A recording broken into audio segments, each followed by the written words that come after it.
One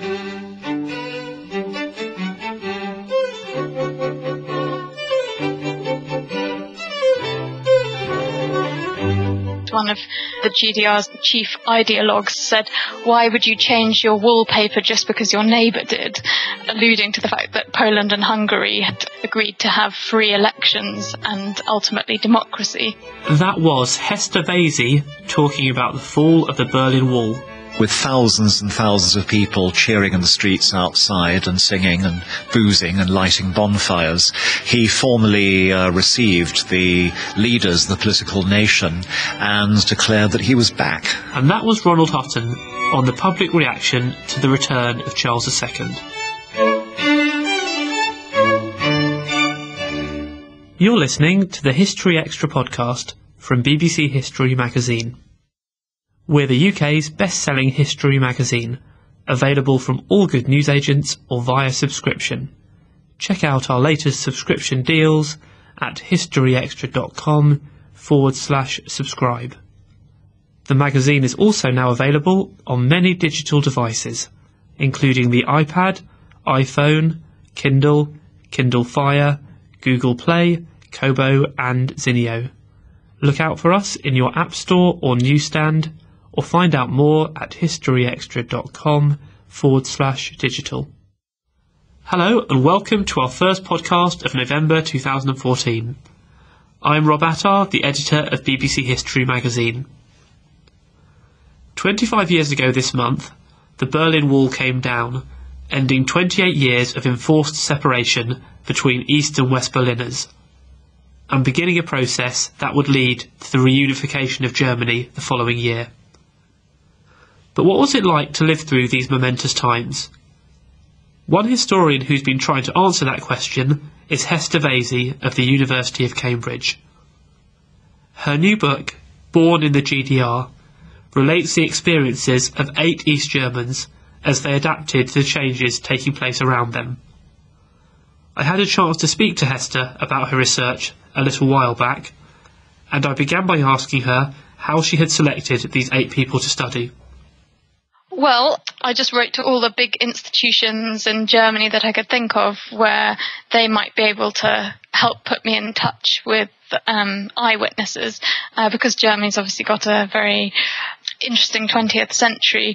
They actually have eyewitness banks, portals where people volunteer their services to either go and talk in schools or to groups and associations.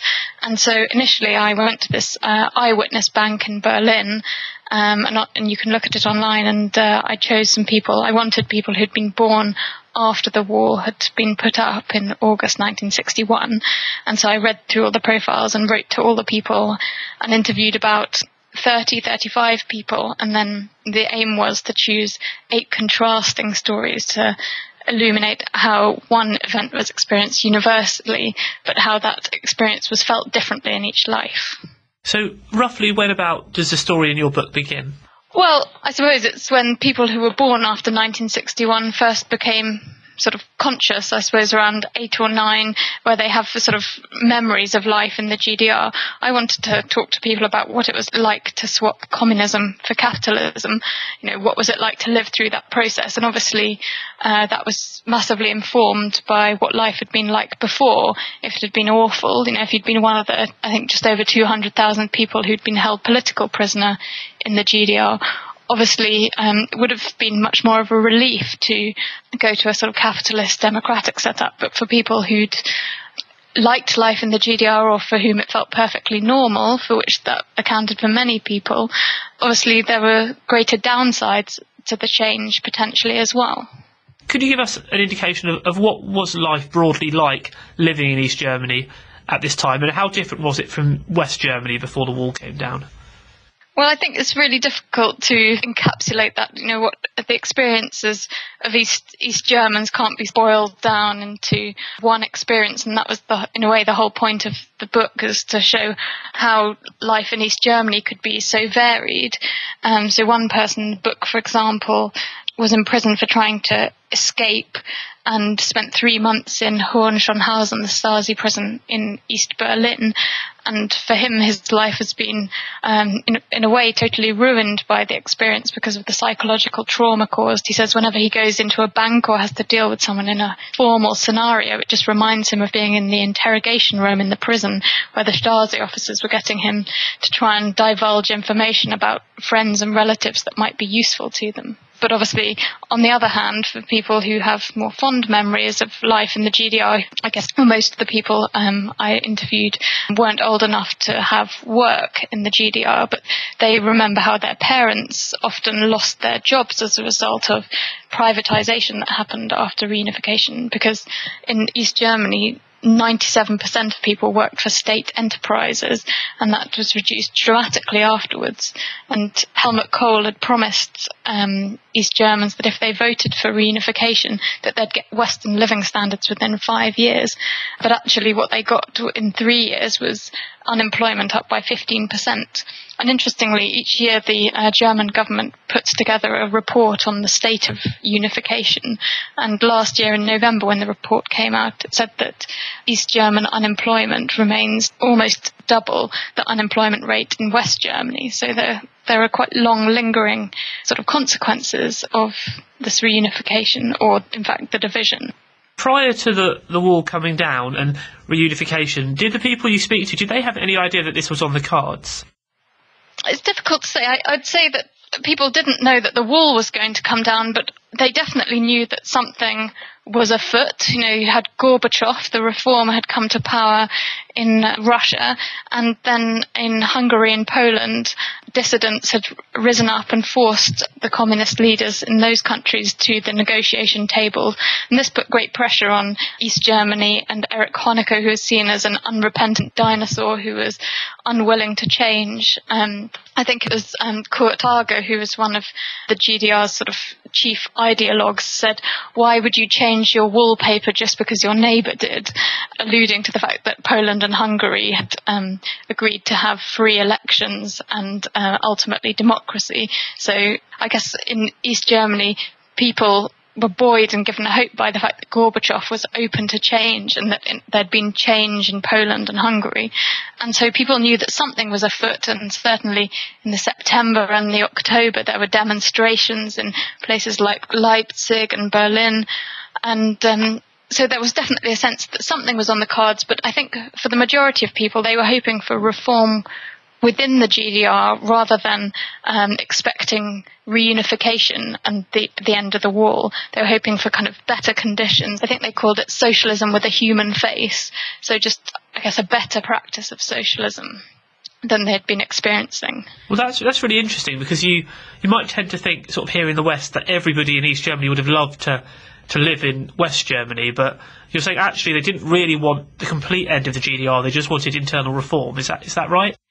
Well, I think again it's hard to generalise. I mean, 5,000 people had successfully managed to escape across the wall in the 28 years that it was up, and nearly 140 people, died in the attempt. And the fact that the East German government put up a wall in 1961 as a response to the fact that nearly a town's worth of people were moving from communist East Germany to capitalist West Germany suggests that people had been voting with their feet and that the wall was there to try and stop their pride from being undermined, and there would have been no one left in the GDR potentially. I don't think that's really true, but the fact that the wall was there was definitely significant. But I think it's maybe a bit of a myth that everyone in East Germany was desperate to get out and that they definitely thought that the Western system was better. That definitely wasn't true. They've been subject to 40 years of anti-Western propaganda that the West stood for homelessness and unemployment. People in East Germany often in the interviews seem to say that they felt that that the system in East Germany was more just. Rent and basic foodstuffs were subsidized. But of course, people were very excited when the wall fell. It's not for nothing that we have these strong associations with that night, people dancing on top of the wall and hugging each other and drinking champagne. And it was a night full of excitement, and people poured over into West Berlin because they were so curious. Most of them had not been across before. But they were also, East Germans, uncertain about what the future would hold. Initially, when the wall fell, people thought it might well just be, the border might be resealed again. And all of this anti-Western propaganda about homelessness and unemployment made people quite nervous about what the future would hold. So what were the reactions of the 8 people that you spoke to? Did any of them participate in the wall coming down? How did they feel the moment that it happened? Well, one lady described how she'd been having a drink with a friend and came home, and her husband rushed in and said, come on, I'm driving to the Kurfürstendamm. There's a big party there. And the Kurfürstendamm is the equivalent of Oxford Street in West Berlin. And she was saying, hey, how can you do that? No one can drive to West Berlin. And so he was just obviously very overexcited and didn't explain properly. But she was eventually persuaded to get in the car with him, and they stood in a traffic jam for several hours with all the other Trabant cars that were waiting to cross the border. And then they went to find her cousin in West Berlin, even though it was midnight by that stage. And then they went and took pictures of the wall from the western side and chipped away bits. They were called wall woodpeckers, the people who took souvenirs from the wall back home. And then they had breakfast, and she said then she was studying for a PhD, and so she had to get back for a meeting with her supervisor, so she had to drive back in the early morning after breakfast. One lady said she was away and camping with her husband, and he thought he caught something of Günter Schabowski's press conference where he was announcing the easing of travel restrictions. He said to his wife, "Oh, did you hear that?" And she sort of dismissed it as nonsense, and they went to bed, and the next morning woke up, in this forested area, completely isolated, to hear that the wall had fallen. They immediately packed up their belongings and drove to Berlin. And actually, the man who was imprisoned by the Stasi for trying to escape, there was an arrangement between East and West Germany that political prisoners from the East were sometimes bought by the West, funded by humanitarian organizations. And after he'd been released from the Stasi prison, he'd been allowed to go to live in West Germany. And he was then settled in West Berlin by the time the wall came down. And he said instead of being delighted that the wall had fallen, he actually felt afraid that the interrogators who had questioned him for hours on end and had used such psychological cruelty against him would now be walking the same streets as him. He felt like the wall had protected him. And obviously that's quite an unusual scenario. But for a lot of people that I talked to, a lot of the East Germans, they really felt a sense of apprehension. What had happened in Hungary in 1956 and in Czechoslovakia in 1968, there was a worry that there might be a backlash against the opening of the wall and that there might be violence on the streets. But obviously that isn't how things panned out. And so obviously not that long after the wall came down, Germany reunified. Did the people you speak to, were they all keen for this to happen? Well, it's difficult to say because in retrospect it seems to be quite a common view amongst East Germans that it was a shame that it happened so quickly, because as a result of following Helmut Kohl's plan, the reunification was very rapid, and so it was more of a takeover by West Germany than a genuine merger of the two sides. And in retrospect, the East Germans I spoke to often said they wished it had been more of a mixture of the two systems. And part of their dissatisfaction, I suppose, at how things have panned out is the fact that West Germans have often seemed very dismissive of life in the East, and that almost nothing from their old lives was worth saving. So they feel like their former lives are sort of denigrated and made to seem worthless. But at the time, I think obviously no one really knew how reunification would transpire. Helmut Kohl, as I mentioned before, thought that Western living standards would be possible for East Germans in 5 years. But in the end, it was reunification was not all that it was promised to be. Many East Germans had managed to watch Western TV, and through adverts they'd gained a sort of falsely rosy sense of what life was like in the West, and so inevitably life was not like that sort of edited version, and so it was a bit of a disappointment. Particularly for those who were sort of tainted with the burden of unemployment, having previously experienced near full employment in the GDR. So I guess unemployment is probably one aspect, but what were like the most immediate changes the East Germans experienced when they became part of unified Germany? Well, when East Germans first crossed over into West Germany, I think one of the most commonly commented features is their experience of going to a Western supermarket for the first time, and the sheer scale of choice that there hadn't been before in terms of food. I think East Germans, the cliche is that East Germans were obsessed with buying bananas because in the GDR, a family had only tended to be issued with a bunch of bananas at Christmas, so they were a real treat, but otherwise they were pretty scarce. So in the West German media, East Germans were the butts of jokes about how can you tell that East Germans have been to the supermarket because the banana shelves are completely empty. And East Germans talked about their excitement at trying McDonald's for the first time, or opening their first can of Coca-Cola, or buying Western music. So those were kind of, on a material level, those were some of the changes that people commented on. In terms of their lifestyles and their kind of family situations, how did they change? Well, as I say, unemployment affected a lot of families. There was also a sense of disorientation, it felt, across East German society as their society was effectively sort of taken over. They didn't know how things worked, for example. They knew that they dressed differently. They didn't know how to pronounce certain items on the menu in McDonald's, or they didn't know how coin-operated supermarket trolleys worked.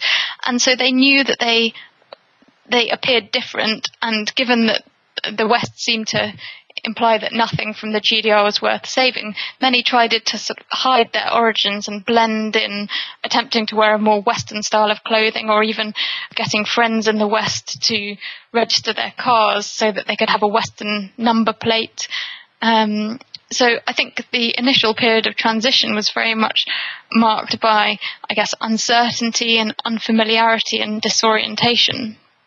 When do you think, or I mean, maybe this hasn't even happened, but when do you think East Germans finally began to feel just like Germans and no different from their West German counterparts? That's interesting. Many have said that in the past 10 years or so they've gained more Western friends, genuine close friends, which I think initially the people I spoke to didn't necessarily have many Westerners within their acquaintance, and that took some time to change, though they do still seem to say on the whole that they found more common ground with East Germans when they met them.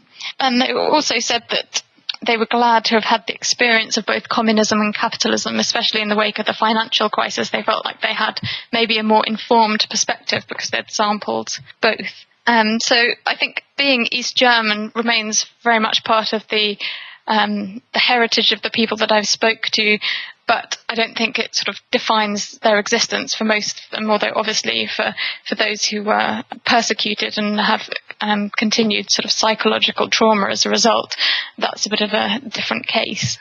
How much of an improvement now do these former East Germans feel their new lives are? Or, I mean, do any of them wish they were back in East Germany, for example? No. Overwhelmingly, all of the people I spoke to said that they were glad that they lived in reunited Germany as opposed to in the GDR. Some said they felt like the West is very critical of communism and how it was practiced in the GDR, but they're less reflective about their own society and how that works. For example, they talk about, well, when people think of East Germany, they often think about the Stasi and the 91,000 full-time employees that it had to spy on people and gather information. But people I talked to then cited things like if you want to get benefits or medical treatment, you have to hand over a lot of information to the state. The state even now holds a lot of information about individuals, and with things like security cameras being ever more ubiquitous, surveillance is not something that's completely died out. Also, although above all, the East Germans talked about being delighted to have freedom of travel, which they've used, and freedom to choose what jobs they have, which was a lot more restricted in the GDR, the freedom of expression without fear of imprisonment. Some have said that, well, the freedom to travel is all very well, but if you can't afford it, you can't really do it. And what's the point of having freedom of expression if no one really listens to you? So I suppose a lot of them felt like they didn't know what the perfect system was, but maybe that there were bits from the GDR that could have been brought into a reunited Germany. For example, with the gender policy in the GDR, 97% of women worked, and so they were far more integrated into the workforce than in the West. But that's not something that was included in the new constitution, or that was not something that was fostered in reunited Germany. So that was potentially one advantage, female emancipation in the GDR, though of course some historians would say that emancipation is a choice, and most of these women, it was very much expected that women would work and make a contribution to communist East Germany, so it wasn't so much a choice than a necessity. Obviously, during the East German period, there were some very difficult relationships people had with, for example, state bureaucrats or people spying on each other. Did that make things then difficult or awkward after reunification, when people had suddenly a new relationship with people who may perhaps have persecuted them? Yes, and that was made ever more difficult after December 1991, when all the Stasi files were made open and available for anyone to request. So East Germans, or even Westerners who'd been to East Germany, can write to the German government or to the Stasi institution in East Germany, where you can write off and get your Stasi file. And obviously people discovered things in those files about sort of friends or people they thought were friends, or even relatives, supplying information about them to the regime. And this did lead to a breakdown of some friendships and relationships. But I guess for historians, it's very exciting to think that this is a gold mine of sources which will offer amazing insights into life in the GDR, or certain elements of it, through the very detailed information that Stasi officers wrote down. For example, when they followed people, they wrote down things like when parents took their children to school, when they ate their main meal of the day, what brand of toothpaste an individual bought. And this was all information which could then be used in an interrogation scenario, because if the interrogator knew all of this information, the thinking was that it would render the person under questioning sort of powerless, that they'd think, what's the point in withholding any information because they know it all already. And so obviously the opening of the files was pretty momentous, and did lead to the breakdown of sort of friendships that had otherwise been strong and lasted decades. Overall, how do these 8 people that you spoke to, how do they now feel about the GDR? Well, some of them feel slightly nostalgic for certain aspects of their old lives, but there's this term Ostalgie, nostalgia for the former East, which is often characterized by things like the Trabant car, one of the few cars produced in the GDR, or the East German traffic light men, which are distinctive with their little hats. But this somewhat trivializes Ostalgie, which isn't really nostalgia for the old political system, not for the politicians in the GDR, but rather for a way of life that many sorely missed. One thing that often cited in relation to Ostalgie is the Spreewald gherkins. These are kind of pickles that initially disappeared from East German supermarket shelves and had to be brought back by popular demand. But many items like the Spreewald gherkins initially disappeared. And if you imagine what it would be like for all your favourite brands of food or clothing to suddenly be unavailable, even if it meant overall there was more choice available, I guess one example from everyday life, how hugely disorientating the upheaval had been for East Germans. You've spent some time with these people. Can you tell from meeting them and talking to them the difference between a former East German and a former West German?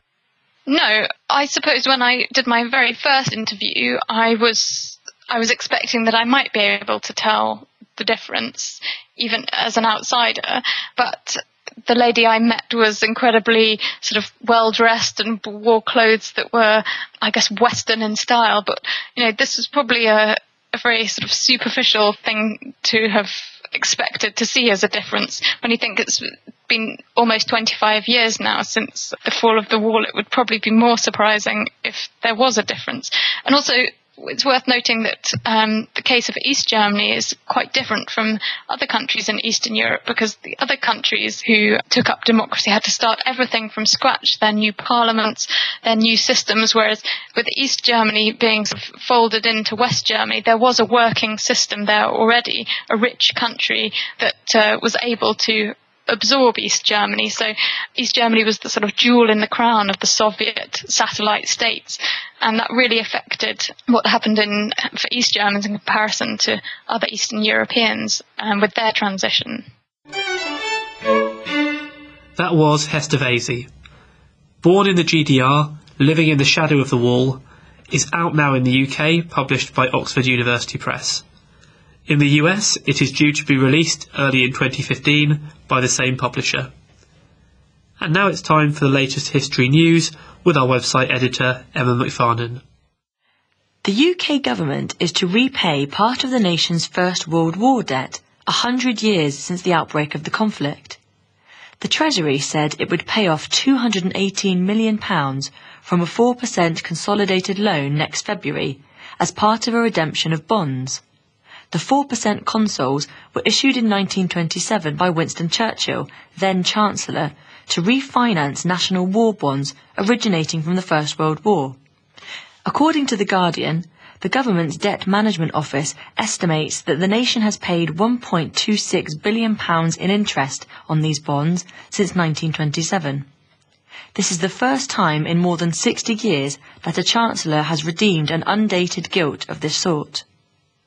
In other news, the earliest written report of the Gunpowder Plot, dated the 9th of November 1605, is to be sold at auction. The 6-page letter, written by Robert Cecil, 1st Earl of Salisbury, spymaster and advisor to James VI and I, describes the bravery of Guy Fawkes under torture and the foiling of his, quote, cruel and detestable crime, the Telegraph reports. It was sent to Ralph Winwood, England's ambassador to The Hague, 4 days after Guy Fawkes was arrested beneath the Houses of Parliament.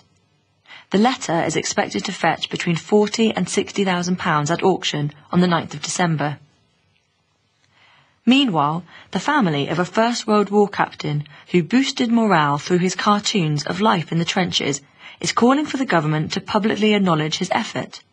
Captain Bruce Bairnsfather, who served on the front line with the 1st Battalion, the Royal Warwickshire Regiment, became a household name during the war, thanks to his comic sketches depicting life in the trenches. These include his best-known cartoon, captioned, "Well, if you knows of a better 'ole, go to it." Now, The Independent reports that an online petition, welcomed by Bairnsfather's family, proposes that a leading member of the government should make a statement in the House of Commons, recognising the captain's contribution, before next October's 100th anniversary of the Better All cartoons publication. The campaign has been launched by the military historians Major Tony and Val May Holt. Thanks, Emma. The return of Charles Stuart, the eldest surviving son of the executed Charles I, to England in 1660, saw an end to a brief period of Republican rule. Freelance journalist Dan Cozzens met Professor Ronald Hutton, a historian at Bristol University, at the Banqueting Hall in London to find out how the restoration of the monarchy came about and how people felt about having a king installed on the throne once more. I'm here at the Banqueting House in London with Ronald Hutton, Professor of Early Modern History at Bristol University.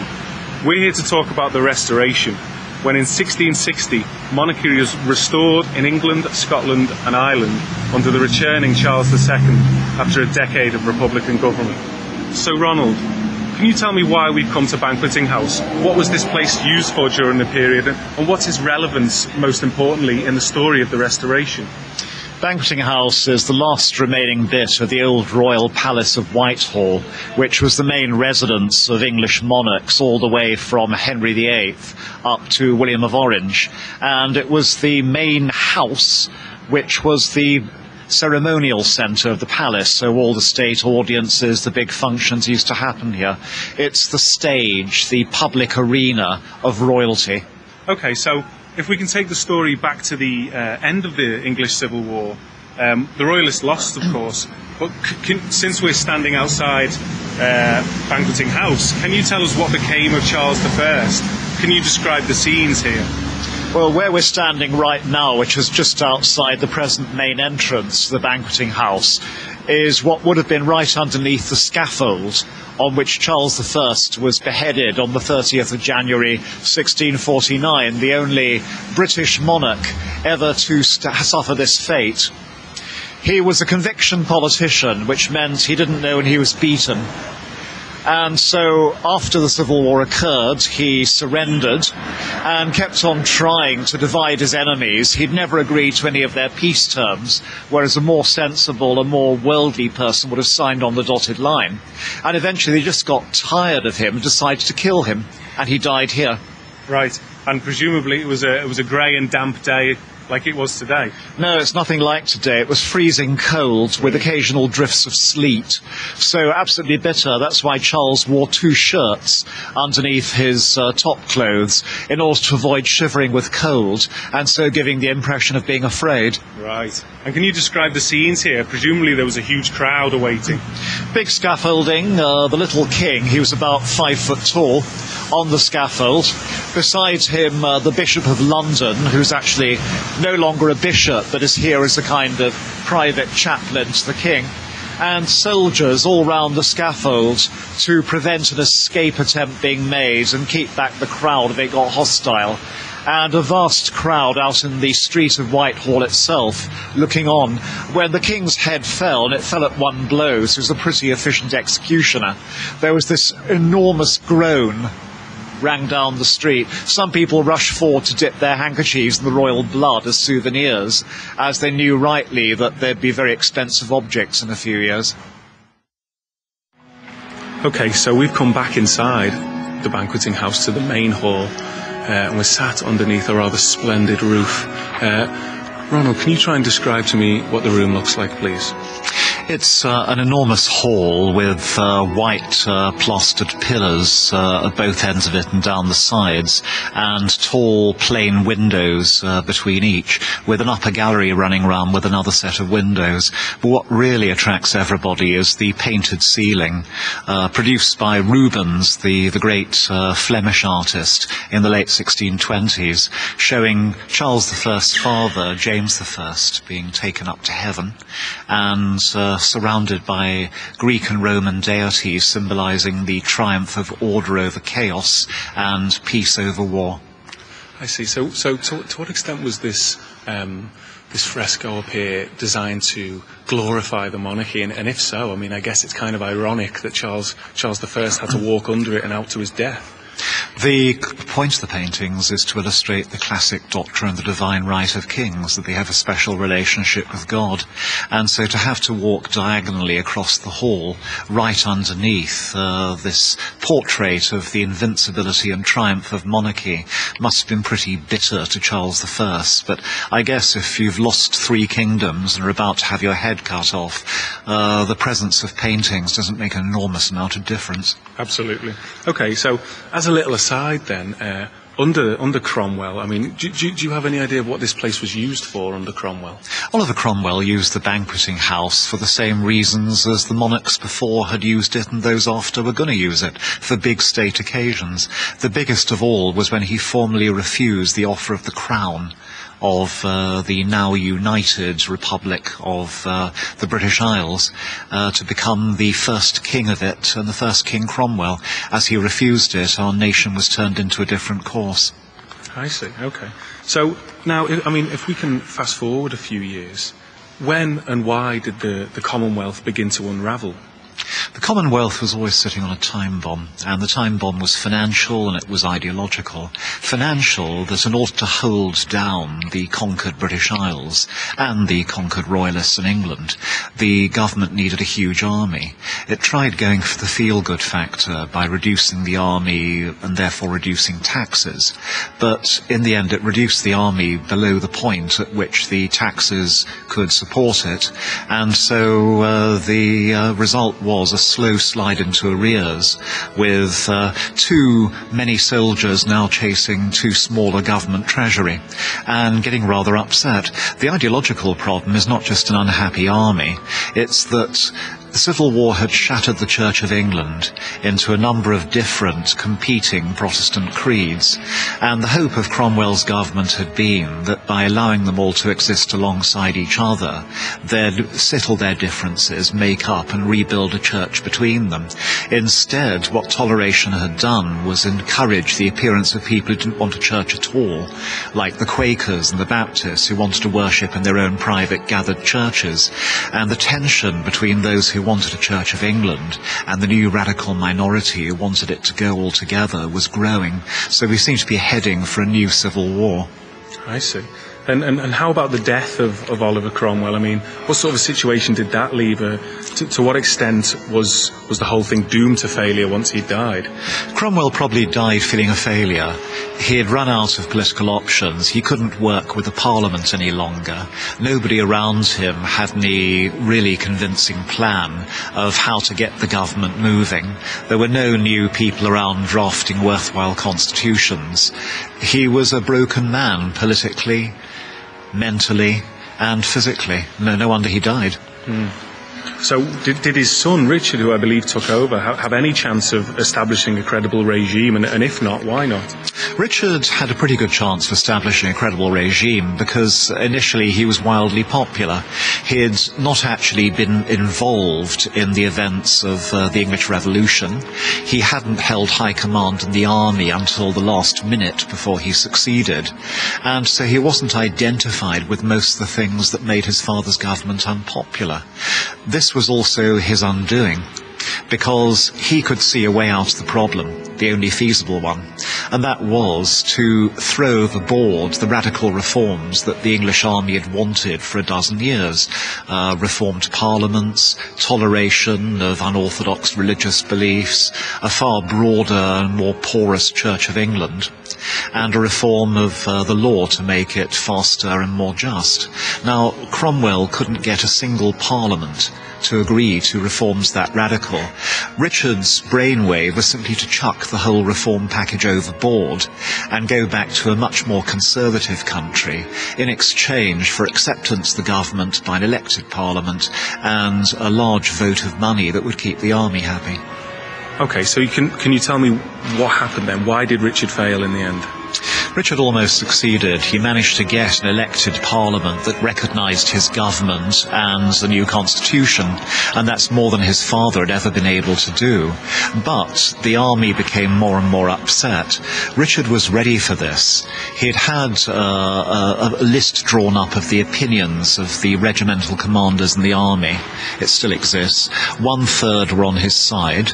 1/3 were very much opposed to giving up the old reform programme, and 1/3 seemed to be undecided, and so he reckoned if he prepared a coup in which he rallied the loyal soldiers to him, he had managed to overpower the hostile third while the middle third hesitated, and purge the army of everybody who was an opponent of his, and that would have given him absolute control of 3 kingdoms. What happened instead was that he'd misjudged the beliefs of the men by the beliefs of their commanding officers, and on the fatal night when he called his supporters to arms, regiment after regiment he thought would support him disowned their commanders and marched off to join the radicals. Richard was overthrown, his parliament was thrown out, and the protectorate, Cromwell's government, was abolished. In its place, the army, after an awful lot of argument, called back the parliament in the previous 10 years that had seemed most receptive to its reform programme. That is, the Purge Parliament, the Rump Parliament, if you're being rude, which had executed the king, abolished the monarchy in the House of Lords, allowed religious toleration, and they brought it back to reintroduce their reform programme properly. What had happened before was it had taken 4 years for the Purge Parliament and the army to fall out. This time it took 4 months, and history repeated itself, and the army chucked out the Parliament all over again. I see. So, I mean, this sounds like a very chaotic situation. What was it as chaotic as it sounds? And what were the people of England and the other kingdoms thinking at this point, as much as it's possible to generalise? It's certainly possible to generalise, and it certainly felt chaotic to them. They're getting fed up with it. They were now under pretty well open military rule without the soldiers having any clear ideas of where to go next. And so what built up in that winter of 1659 to 60 was agitation through the whole of England and Wales for a free parliament, a parliament which was called under the old system of elections, and in which the MPs were given a completely free chance to do what they liked with the church and the government. So, in the meantime, while all this was happening, where was his son, Charles II?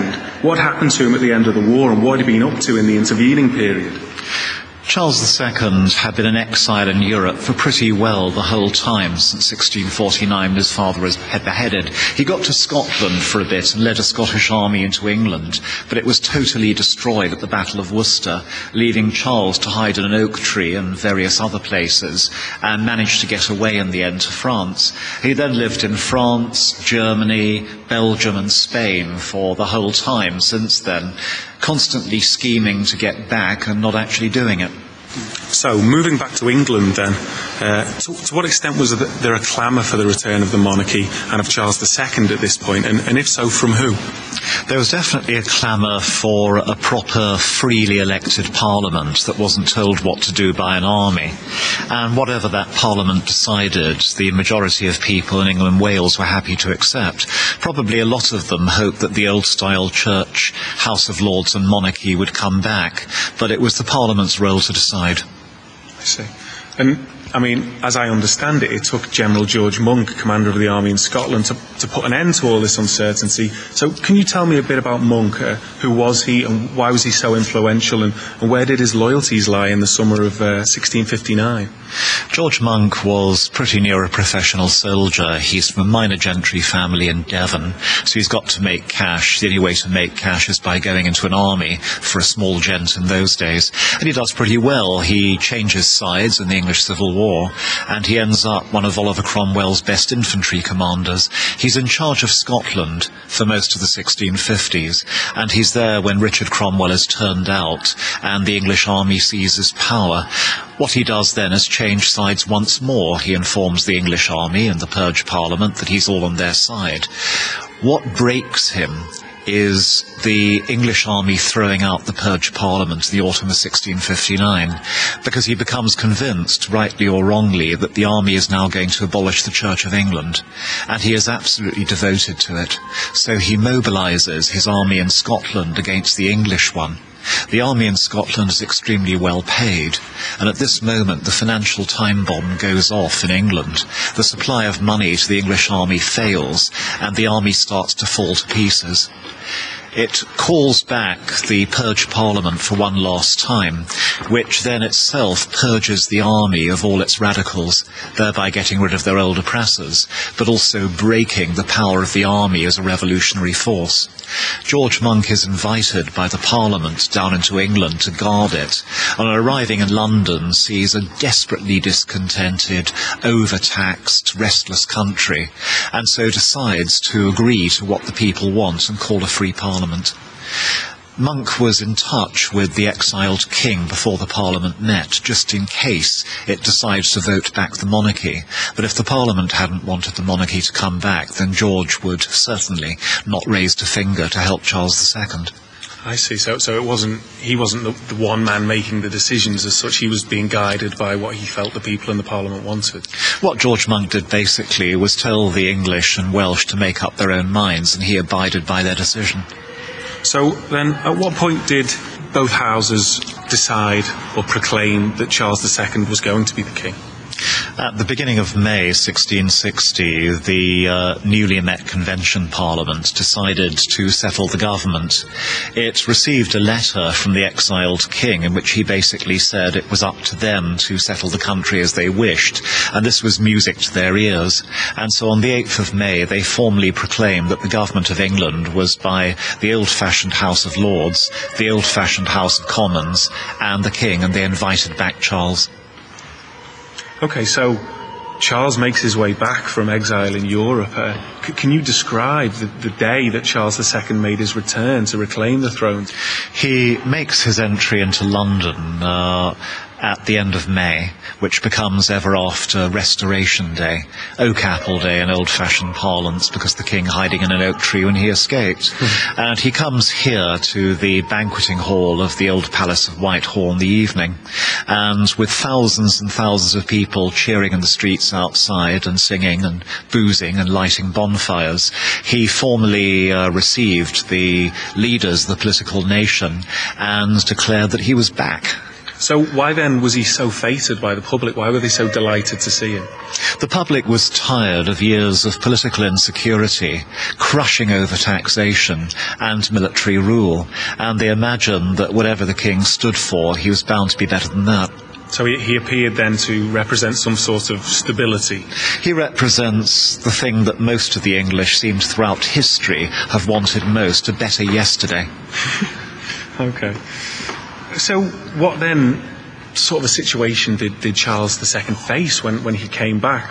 Presumably it wasn't just easy. You know, there was things to sort out. So, I mean, was it simply a case of constitutionally turning the clock back to the eve of the Civil War? There's no way the king could turn back the constitution to the eve of the Civil War. For a start, the civil wars had made Parliament a permanent and essential institution of government, and that's why, whereas his father had ruled for 11 years without calling a Parliament, Charles II met a Parliament at some point every year, practically between 1660 and 1681. So, Ronald, can you tell me about the role of the Cavalier Parliament here in the settlement? Well, there are two restoration settlements performed by different parliaments. There's one in 1660 by the Convention Parliament, which is pretty moderate and conciliatory and sensible. It confirms that all the legal actions that have taken place in the last 20 years are binding, so there isn't complete legal anarchy. It pardons everybody except a small number of people for their actions in the Civil War and Revolution. It has a compromised church set up which combines what the old-fashioned supporters of bishops want and what the Puritans want. And it gives the king a grant of money to pay off the army, Monk's army. So all this is pretty healing. Then the next year, 1661, a very different parliament arrives that's far more embittered and vengeful and old royalist, and proceeds to chuck the Puritans out of the church and out of the town councils, viciously persecute most of the groups who want to worship outside the Church of England, and prevent the king from having a standing army. So what the Cavalier Parliament is doing is ensuring that the gentry of England and the nobility actually run the country and have a power that stops anybody, the towns, the crown, the mobs, from overturning law and order in the future. And that, unfortunately for the king, weakens his power again quite considerably. What about the question of revenge, then? I mean, how did Charles II deal with the people who had killed his father and ruled in his absence? Charles II is quite keen that at least some of the people who signed his father's death warrants should suffer. But in practice, that happens. Everybody who signed the death warrant and tried to get away instead of giving themselves up is executed. And one top politician, a Republican politician, is beheaded. And that's it. Charles has no personal animosity against most of the people in England because he hardly knows them. And he's actually out to pardon as many as possible to get as broad a basis of support. And so even those who've signed his father's death warrant and have given themselves up are allowed to die in prison. Charles didn't order the corpses of Cromwell and the judge of his father and Cromwell's son-in-law to be dug out of Westminster Abbey and hanged on the common scaffold at Marble Arch. It was actually his parliament, the Convention Parliament, that did this because the king had blocked off attempts to victimise more people. So Charles was pretty laid back. I see. Okay. And finally then, I guess, I mean, what did Banqueting House become under Charles II, who, this may be a misconception, but certainly had a reputation as a merry monarch? What did Charles II use this place for? Charles was a merry monarch. He was a natural party animal, and he used the banqueting hall not for parties. It's too big, too formal for that. He used it for big state occasions, like receiving ambassadors and making great proclamations. And so it goes back to its traditional role. It doesn't do anything really pivotal under Charles II, the way that it had done under Cromwell and Charles I.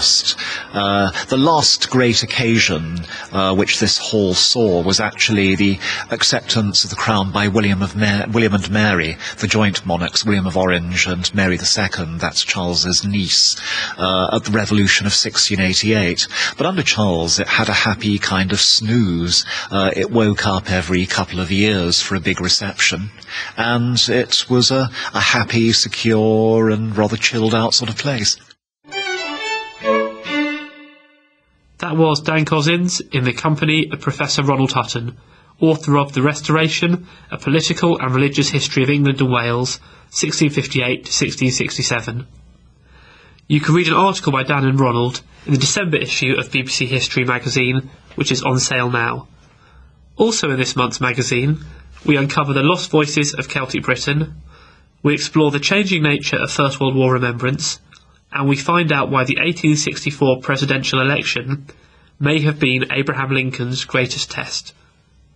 You can get hold of the magazine in all good newsagents and digitally.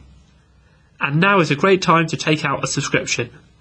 If you're in the UK, you'll get to choose a free fantastic history book when you subscribe, including new accounts of the Wars of the Roses, Thomas Cromwell and Waterloo.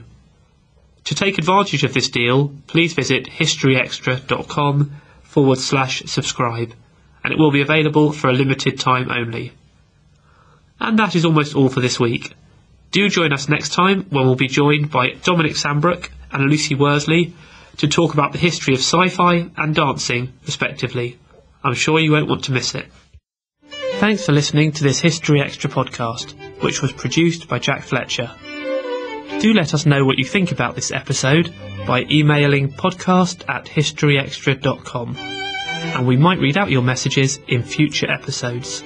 Alternatively, why not keep in touch via Twitter or Facebook, where you'll find us at History Extra. For more great history content, don't forget to visit our website historyextra.com, where you will find history quizzes, galleries, articles and more. Plus, it's where you can download every single previous episode of this podcast.